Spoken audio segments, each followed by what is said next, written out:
اس بچے کی ڈسٹنکشن یہ ہے کہ یہ پرائیویٹ بچہ ہے، کسی ادارے سے نہیں پڑھا، پھر بھی اس کی پہلی پوزیشن۔ میٹرک امتحانات کے دوران شیخپورہ کے یتیم مگر باہمت نوجوان اسامہ اکرام نے آرٹس گروپ میں پہلی اور رکشہ ڈرائیور کے بیٹے محمد افضل نے دوسری پوزیشن سمیٹ کر بتا دیا کہ غربت کامیابی کی راہ میں حائل نہیں ہو سکتی۔ میرے والد صاحب رکشہ چلاتے ہیں جی، بہت مالی مشکلات کے باوجود مجھے اللہ تعالیٰ نے سرفراز فرمایا اور میں اپنی پڑھائی کو جاری رکھ پایا۔ لڑکوں نے جہاں میدان مارا وہاں لڑکیاں کیسے پیچھے رہنے والی تھی۔ قصور کے غریب الیکٹریشین کی راج دلاری عائشہ صابر نے آرٹس گروپ میں دوسری اور محنت کش کی بیٹی فاریہ حق نے تیسری پوزیشن حاصل کر کے اپنے ماں باپ کا سر فخر سے بلند کر دیا۔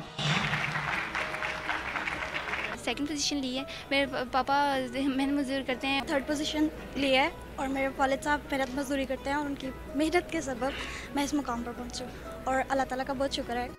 میٹرک امتحانات کے دوران 2,26,619 طلبہ نے حصہ لیا، جن میں سے 1,67,171 امیدواروں نے کامیابی سمیٹی۔ امتحانات میں کامیابی کا تناسب 74% رہا۔ کیمرہ مین اعجاز جارج کے ساتھ سیف اللہ چیمہ، ڈان نیوز، لاہور۔